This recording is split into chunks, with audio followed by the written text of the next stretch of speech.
Welcome to this week's episode of the Success Realtor Podcast by yours truly, Colleen Wood. Here is where we celebrate success in real estate and share the wisdom and struggle so that others can be successful too. If you're a new listener, I'm the producing branch manager of the Wood team at Hometown Lenders, and I'm known for helping realtors earn a lot more money in commissions without selling their soul to the industry and while maintaining balance with what's most important in life. I am super excited to be chatting with Heidi Gallegos, realtor with Hunter of Homes out of Star, Idaho. Heidi, I am so grateful to be talking to you today. Thank you so much for joining me. Yeah, thanks for having me. Well, 2022 was an awesome year for you, only your third full year in real estate, and you still closed 23 units for $8 million. That's amazing. Thank you. Yeah, it's been a good year. So, That's fantastic. So how did you get started in real estate? What drew you to the business? I got divorced almost 8 years ago now. I have 3 boys. So, being a single mom, and I was a stay-at-home mom. So, I ended up going back to college, got my degree, and I was working in an insurance office, but I was missing baseball games. My oldest son plays a lot of baseball. I started missing his games. And since I was a stay-at-home mom, I was the one that was always there for everything. So it started to really bother him. Yeah. My sister, she's actually 2 years younger than me, but I think she was like 3 years into the business and she's like, just quit. You can do real estate. I was like, what if I can't do it? Like, you don't get paid unless you close the house. What if I can't? And she was like, you can do it. You can do it. And I was like, okay. So I literally quit my job. She lent me some money to pay my bills for the first couple months while I got going. And just been that, ever since. So I've been at the baseball fields with my laptop. I can be in my car somewhere, waiting to pick somebody up. So that was the biggest thing for me, was that I could be there for my boys and they knew, they could still count on me for stuff. So Yeah. how long were you completely off work taking care of your family? So how long of a hiatus did you take for babies? Oh man, let's see. So my oldest son is 19 now. I worked when he was till he was like 1. I mean, I probably had a good oh gosh, I would say probably like 12 or 13 years where I was just home. Yeah. Yeah. And my ex-husband, he was in the army, so he was deployed for a part of Wow. that. And then he had a flooring business, so I would do like bookkeeping stuff for him at home. But for the most part, yeah, it was just, all the kid stuff. So kids and And a family. lot of times with women that end up staying home, I mean, it's the greatest job that we can ever do is to be home and take care of our families and be present for our kids and not just running out the door to go back to work. It's the greatest job that we can do, but it's so debilitating for a woman with a career because Yeah. 12 years with nothing on your resume Yeah. essentially puts you back at the beginning, like Yeah. your entry It's level like employee. yeah. I'm like, I can organize like the baseball parties, I can be the room mother, I can, like fundraiser stuff, like I could do all that. But yeah, going back into workforce, it was scary and I had lost my confidence. I didn't have that like comfort zone anymore about even just being around other adults, not just kids, like being around other adults a lot and stuff. And so that was a hard transition for me. But I always have loved people. I've always been a, people person and stuff. So, the right people came into my life and it just kind of worked out. But yeah, it was definitely an adventure for I sure. think that's one of the most amazing things about real estate. And I've heard that resonate so many times through the women that I've interviewed through this podcast is that, a lot of these women took the time to raise their babies and get them up and going. And then they were able to enter back into the workforce through real estate at a pay level that's going to pay way more than a room mother, Yes. or pay way more than a party planner, and that, if you'll just invest in yourself and you'll just get out there and hustle and balance it with your life, that you can make a heck of a career for yourself, even Yeah. if you've taken a 12-year hiatus. So, Well, so many possibilities. I mean, you can go as big as you want to go in this industry, which is one thing I really love about it. yeah. So, Heidi, you are a single mama. How Mhm. do you balance being everybody's everything? Do you have a hard time telling people no? I do. That's one thing I've been working on, is like having some good boundaries, because I, want to be there for my kids, but also my clients know they can, text me, call me, spur of the moment, whatever. Like, I'm always here for them. I love to go to the movies. So my boys and I will go to the movies. I try to plan like 1 or 2 like family vacations where I have stuff covered, if someone needs to see a house or whatever, but I have my laptop with me if someone needs me. But besides that, like we get to go do something fun. So they get to see that there's a reward for the hard work. Like we have that freedom to go do fun stuff. So we just recently went to Island Park and stayed there for a few days. My other sister came and, all the kids could hang out and we went snowmobiling, like all that kind of stuff. So that was fun and go visit my dad. So, I try to do like fun stuff here and there, but they know like if I'm working, like if I'm on the phone, whatever, like they know like, okay, mom's busy. And they do really well they've had to step up a lot and take care of themselves a lot, which I'm proud of them for having like that independence and being like supportive to me on stuff too. So yeah, Yeah. it's that way. How old are your youngest boys? So my youngest is 11 now, and then I have a 14-year-old, and then my oldest is 19. Wow. Wow. Yeah. I have a 14-year-old boy too, and I think that that was one of the hardest things was getting them to understand that when the phone rings, that it's a blessing when the phone rings and Mhm. everyone should be excited about it. So instead of rolling your eyes and being frustrated that the phone is ringing, understanding and acknowledging that this phone is where all the money comes in from. I've got to Yeah, answer my phone. yeah, So, definitely, definitely. And there's times where I think they get frustrated, when you're in the middle of a transaction or someone's like actively looking, you've got to be on top of like things that are on the market right away and jump when they need you to jump. Then they get a little more like frustrated that way, I think. But they've definitely learned that the reasons that we're able to spend more time together and I can work from home and be there for things like that's the trade off. And yes, I'm really grateful for that too. So we're a yes, good little same. team. Yes, absolutely. So I know that you love helping other women just like yourself. You have a Mhm. heart for single mamas, and I think that that's amazing. What advice would you give to a newly single mama wanting to get into real estate for the first time? I would say make sure you surround yourself with people who believe in you. That was, I think, my biggest thing is when you know, being newly like single and working and everything, having someone that believed in me and kind of showed me that you can do big things. I think my mindset was a lot more limited. And so having someone say like, "Look, I've done this. I've gotten here. Like you can do this." And so I think that's important that you have someone that believes in you and encourages you. And then just it's hard work. Like you don't get paid until you close a house. So, it can be stressful, but you just got to hang in there. So many people quit. I think that's just going to be like easy money right from the beginning. Everything's just going to fall in your lap and it's not like that, and there's really good times, and then there's more stressful times, but you just gotta hang in there and make sure you have a good group, good people around you. So, that's Absolutely. The only way that you fail is if you quit. It's the yes, only way that you fail, and yeah, there's a really great book out there, it's called 3 Feet from Gold, and it references a story about some folks that had quit. They were mining for gold and then they quit. They weren't getting what they needed. They were spending all this money to try to mine for this gold and they quit.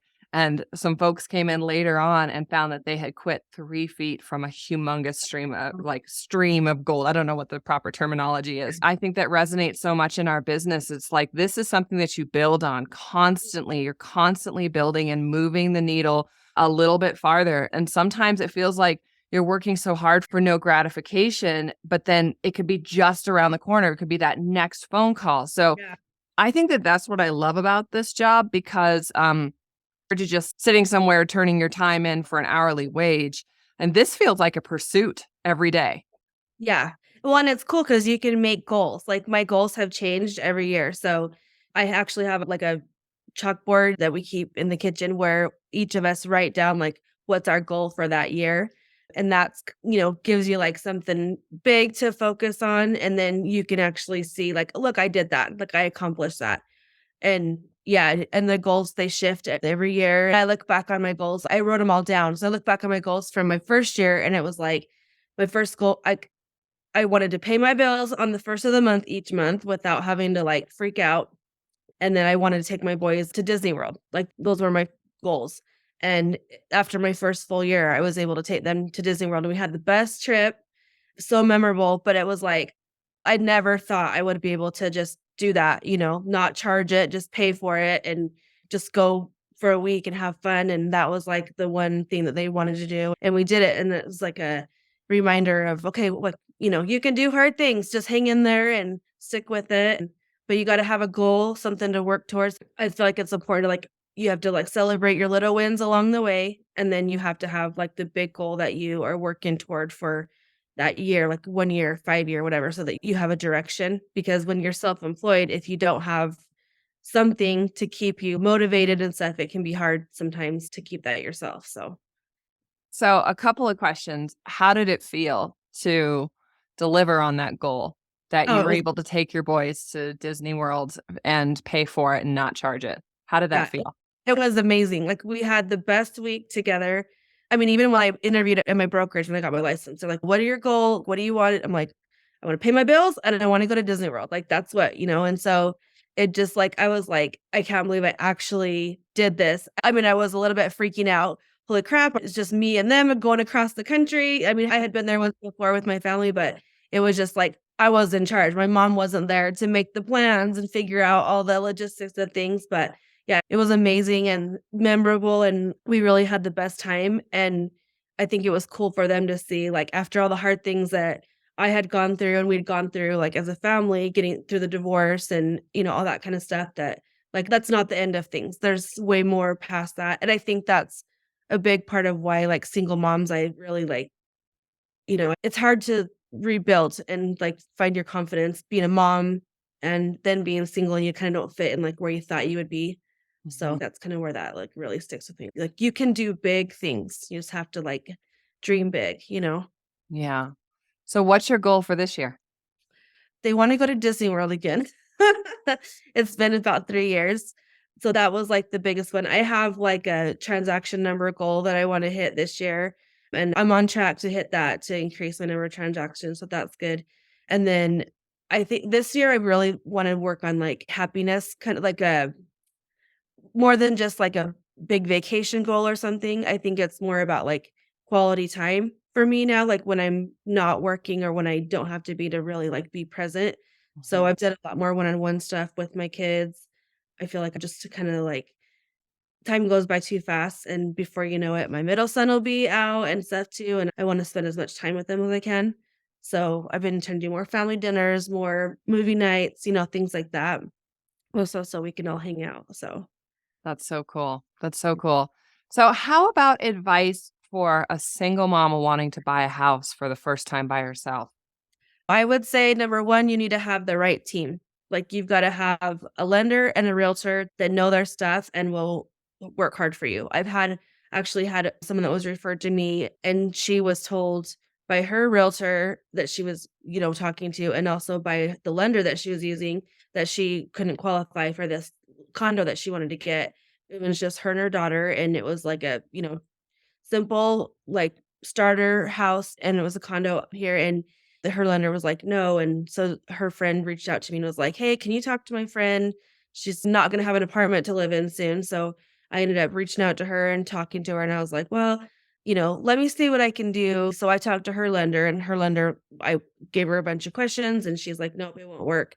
So I went to my preferred lender. I told the client, "You're willing to get a second opinion?" And she's like, "Yeah." So she did, and within an hour, they're like, "Nope, she's approved, like, we're good to go," and, like, watching her get her house for her and her daughter and, like, she had been told no by 2 people, but I don't just take no. I mean, even if it's no, it's not right now. Like, let's do these Exactly. 4 things to get you to where you need to be, but yeah, she was able to get it into a home, and it was just like I was so happy for her, and her daughter was so proud of her. Having the right people to help you is, a lot of people, if it's not easy, they'll just quit on you Yep. when it comes to this industry, and so, having people that don't quit and will figure out how to make something work, I think is really important. Find the right people, and it's okay to fire who you're working with and find someone that will work for you and get it done. Absolutely. Yeah. Absolutely. Yeah. So, when are you most productive in the day? When do you get the most of your work done with everything that you have going on? I'm not a morning person. I wish I was a morning person, but it's not my best time of day normally. I would say I really thrive at night. Mhm. So I'll do all my running around and stuff during the day, but then at night, like once I get my kids ready for bed or they're laying down watching TV or whatever, I usually will do a ton of work in my office at that point, work on like social media stuff, catch up on paperwork, just make sure everything's organized, ready for the next day. So, I mean, honestly, from like 10 p.m. to 1 a.m., like I get so much stuff done at that time. Make sure my house is clean before I go to bed, things like that so I can prepare myself to like get up the next day and get going. So, Mhm. yeah. I wondered that about you. I kind of guessed that that was when it was either gonna be late in the evening or it was gonna be in the middle of the night, like, you know, Yeah. And I'll sometimes I've yeah, and that's why I think that, like, that's our superpower hours, and as much as it feels like maybe that might not be the most healthy thing for you, I know that I get a ton of work done between the hours of 2 and 4 in the morning because it's typically I don't know, I just being the age that I am, I kinda wake up in the middle of the night, and any sort of anxiety I used to have a lot more anxiety about loans and files than I do now, but I would wake up in the middle of the night concerned about things, and the only way I could get it to shut down was to get up and work. Of course, I've learned that that was hormones, and I've corrected that now, so it's not as bad, but just getting up and doing something and getting something moving forward really just helped a lot. I was very productive at that time of the day. So it's just interesting on how we manage the time because nobody is calling us or expecting anything from us at those hours. So it's kind of like yeah. when you can get things done. Yeah. I've had clients that will text me late and say, "Sorry for the late text. Hopefully you're asleep," or whatever. And I'm like, "Oh no, I'm awake. What's going on?" Like, "What do you need?" "Oh, yep, I'll look that up," and stuff. And they're Yeah. like, "Don't you sleep?" I'm like, "I do, but I mean, I can get so much done then." And Mhm. so yep. Mhm. Yeah. So do you separate your version of work Heidi versus the home mama Heidi? Do you separate that or like do you have boundaries of this is who I am right now and this is who I am? Do you do that? But it's not necessarily that I'm like realtor Heidi versus mom Heidi at certain times, but I'm pretty like social that way with people. And so I could be doing anything somewhere and something comes up and I meet somebody new and then we end up being friends and later down the road, like something comes up for them. So I think that just my natural personality of I like to get to know people. I like to know like their story, their history. I've found a lot of people like when you get to know them, they do want to talk about the hard things that they've been through or Mm. that life's not perfect and this hard thing they're going through right now or whatever. And I kind of connect with people a lot that way. So I think it's the social like caring part about me that is always on unless it's late at night and I have some TV show on while I'm doing work or whatever. But besides that, I mean, anywhere I go, I meet people and it somehow just always gets incorporated that I do real estate. I'm not trying to push anyone in anything, but that's just really my personality, just getting to know people and which I think is what has helped me a lot in this position also. I agree. I think that it's almost easier just to meld the 2 versions of yourself. Yeah. And not try to have to shift. Yeah. I used to be very much like, no, this is when I do this and this is when I do that. And this is the version because I'm an introverted extrovert, like I really like my quiet time, but I also really like people. And I've learned to extrovert when I need to and find myself doing it at times that I wouldn't normally expect. And it's almost easier just kind of stay in that mode than it is to try to, I don't know, shift something in your brain or Yeah. something. Well, I learned from another agent that she's just like, "I'm always a realtor, and I'm always a mom. I'm always a wife. I'm doing all those things all the time, and I can do all of them all at the same time." yeah, and I feel like when it becomes part of who you are, I mean, there's no way to shut that off. It literally becomes who you are, a big part of who you are, and so it's really hard to shut off. I mean, I'll hear people talking about something and I'm like, "Oh, no, you need to talk to so and so," or like, Yeah. "Oh, this is leaking at my house. Oh, I know a contractor person because like I work with them for this and stuff," and just Mhm, things like that, but that's honestly just my personality. My mom and my sisters are a lot like that as well. mhm. So, yeah. Is your mom a realtor too? She's not. So she actually does the office she's like the office manager person for our brokerage now, Nice. and then both my sisters are realtors, and then like I said, my 19-year-old, he just got licensed a couple months ago, so That's yeah. amazing. That's Yeah, amazing. So yeah. what does a Monday look like for you on a typical week? Oh, I love Monday because my kids go back to school. I feel like Monday I, like, really get, like, my house back in order. I have, like, a real estate planner that I live by, and so I'll go through and, like, make sure my calendar's caught up. What appointments do I have? What do I need to block off? What do I need to do? What fun thing, do we need to do? I'll usually Instacart my groceries that day so I can get my fridge cleaned out and start over fresh for the week. Mhm. Um check in with people. I feel like a lot of times I don't check in with people as much on Monday mornings because everyone's trying to have a Monday. But, by Tuesday, they're done. They're like in their groove of like what they're doing in their lives to be able to kind of check in with a lot of people. But Mhm. yeah, but Monday I feel like is like the day where I get to catch up on me. And honestly, like realtors, we work a lot on the weekends, right? Lots of Yeah. showings on Saturdays and Sundays. And so your weekend's not necessarily like your time off at Mhm. all. I kind of feel like Monday ends up being like my day to kind of catch up on everything and get like organized and stuff for the week. I So love that. So you've brought several of your family members into the industry. So your first sister brought you into the industry. Did you bring your other sister into the industry? So she's got 4 kids, and her youngest one was, like, in school, and she had been a stay-at-home mom as well, and she actually lives in Houston, and she was ready to do something for herself, get out there and everything too. So, yeah, so she got her license, and that's been fun because I think she's been a couple years now, but she's done awesome. So her name's Jennifer. My sister Lisa that brought me in, she's an associate broker. She's done like 120 houses in a year. I mean, she doesn't have Wow. it. She's like go, go, go all the time, but she trains realtors across the country now. So she's so good at what she teaches, and helps people build, not just rely on like what your brokerage is gonna maybe hand to you or you think they're gonna hand off to you, but how to actually build like yourself, your Mhm. own reputation, your own, like referral system with people that repeat business from clients and stuff. And so, yeah, so she's taught both of us really well. And then my son's done her trainings and stuff. And he started doing editing for her for a lot of her like videos and stuff. And then, yeah, was like, I want to get my license. He did college for a year and was like, it's not for me. And I was like, it's not for everyone, It's and so not. there endless possibilities. So Mhm. yeah, he's really excited and he's been doing really well. So That's yeah. amazing. So what would you say are your 3 big basics? Like just in life in general. I mean, 3 big basics in business, I think. Okay. Honesty, like, honesty is huge to me. There's a lot of sneaky stuff I think that goes on in this industry that can be a very money-driven industry, and so honesty is really important to me. My clients become, honestly, like, friends. I watch, first-time home buyers, like, grow up and have kids and, like, things like that. I really care deeply about my people, and so that's really important to me that they know that I'm always gonna be here.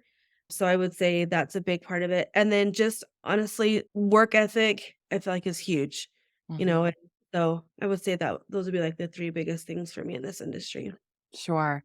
So, what are 2 resources that you're using that have helped you build your business that you're like, "Man, if it weren't for these 2 things, I wouldn't be here today?"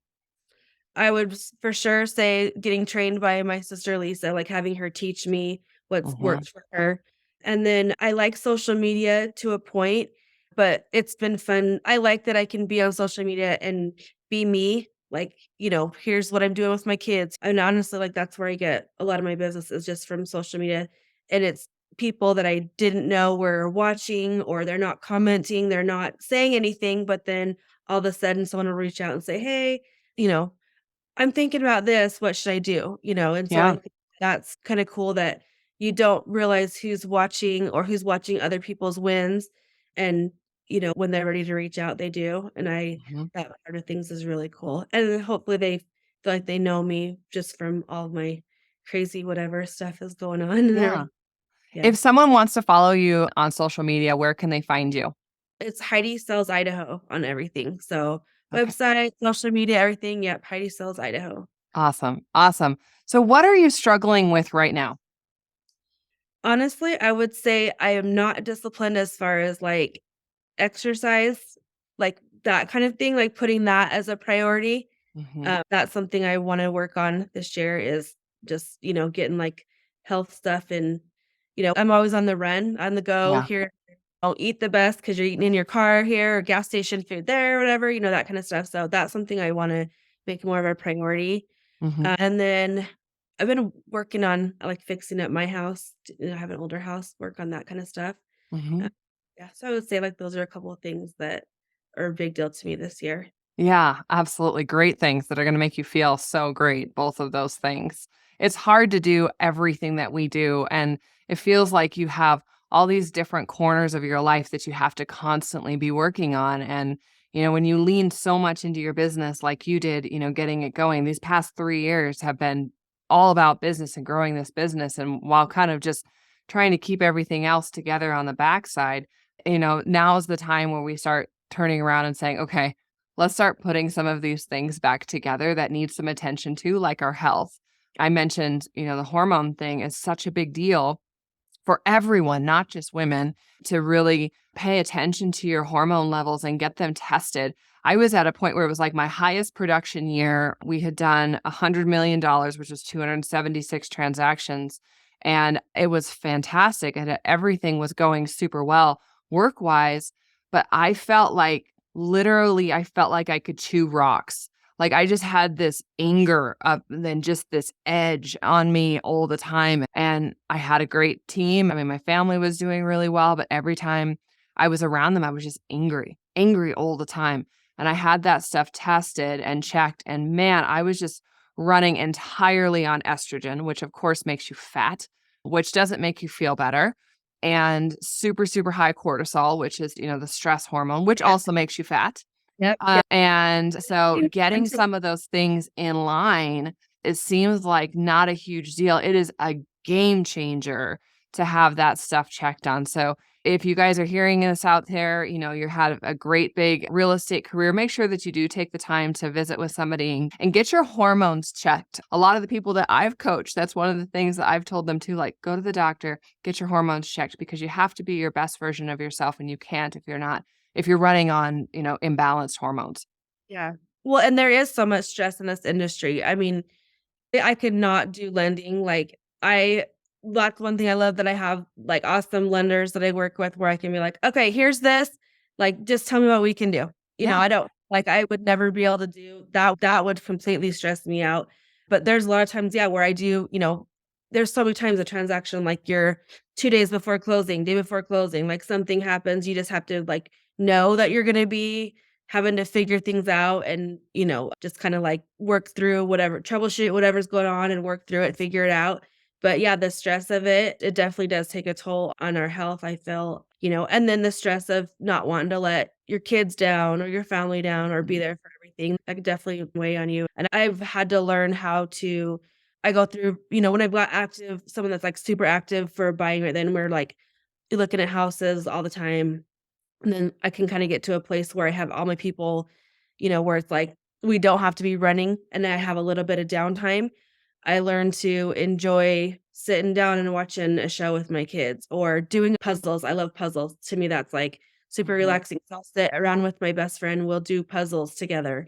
Mhm. Sit in the back patio, light a fire, and hang out and Yes. watch a show and just kinda, like, relax, and I've had to definitely learn to embrace those times Mhm. because that keeps you going for the times where you are constantly running or stressing or, you're putting out fires of whatever's going on. So you do have to definitely learn to appreciate the downtimes and not worry that you have like a little bit of time to yourself. It's really important to enjoy that because it definitely helps keep you going like to the next point. Yes, absolutely. So you're an incredible example to your children of what a strong, capable, and determined woman looks like, which I think is so amazing for your boys because, I mean, their version of what to look for in a wife or a partner is going to be very different than what it could have been. And so you've taught them how a woman can be powerful. What lessons from watching you do you hope that they've learned? I want them to know the sky's the limit. Like, don't whatever you wanna do, you can do it. I will always encourage them, believe in them, and let them know that, like, you can do big things, but you have to be able to think big. And it took that I think when I was growing up, in my generation, like, our parents, they, had the same job, moms were at home, dads had the same job, like, forever, and it was very, like, here's what your income was, and it was very, like, routine and same for and the mindset was just not the same. I didn't feel like and I mean, I always did really well in school, I always got really good grades, I love learning, that's always been something that I've definitely succeeded at, but Mhm. I never thought that there was, like, more, or that you could think outside the box. Life didn't have to just be like, you get this job, you stay there for your whole life, working for someone else, but to not have to ask someone for a day off to go do something with your kids, or to be able to be traveling and have your laptop and do what you need to do. And I mean, like I said, when we went to Disney World, I'm like negotiating counteroffers from my phone while we're in line for a ride. But, Yep. and they know not to get frustrated because that's what got us to Disney World, was that I could do that. Yep. So I want them to know they can do whatever they wanna do, like, they can do big things. That's And I amazing. always believe in them, that they're capable of it. That's amazing. Just playing right off of that, what will your legacy be? In my core, I'm happy. I can say honestly, like, I mean, people, "Oh, don't you wanna get married again?" I'm not, like, dating someone, like, things like that, and people ask me like, "Well, aren't you missing out on that?" And I used to feel that way, and I've got to the point where I'm happy being me, like, Mhm. 100%. Like, in my soul, I am a happy person. I mean, life throws crap at you, and there was a lot of times where I wasn't happy, and I waited for someone else to make me happy, and I think Yes. that learning to just be truly happy with who you are. I remember I went to the movies by myself one time, like, I don't know, probably like 3 years ago or whatever. But the day I did that, I was like, "Okay, I have reached a new level of, like, independence, that I can go to the movies and sit by myself and be completely fine and not care if people were looking at me like, 'Oh, look at she's, all alone,' or whatever," but I was fine with it. And I think that to me, that is like that feeling of just, I'm good, but I'm good on my own, and I want my kids to have that same, like, inner peace where they know, like, who they are is amazing. They're gonna go through relationship ups and downs and life traumas and dramas and arguments and whatever, but to just be happy, like, with the little things on the day to day and just be, like, truly happy in your soul, to me, I feel like is so important. Life was hard. There was a lot of times where life was really hard, but, like, mom was happy and fun, and we always made it through whatever it was, and I'll always try to do it with a smile and, like, true happiness in my heart, so Well, you are an incredibly resilient woman, and know that all of our listeners are going to be really inspired by you. So, thank you so much for your time today. yeah, It thanks was for wonderful getting to know you, Heidi. I'm looking forward to getting to meeting you in person sometime. yes, absolutely. Thanks again for listening to this week's episode of the Success Realtor Podcast. As a reminder, I'm the producing branch manager of the Wood team at Hometown Lenders. We are known for three things. Number one, we close on time. Number two, we keep our realtors in the sales seat at all times by keeping them updated on their current transactions. And number three, when you entrust us with a lead, we follow up on that lead until they buy, fly, or die.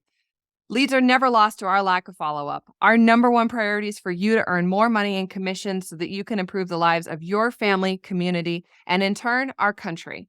So, can I count on you for that next buyer lead? I would love to work with you too. Also, if you're interested in being a guest on the podcast, please just reach out to my office. All right, we'll talk to you when you call in, and we'll see you on the next episode of the Success Realtor Podcast. Bye bye.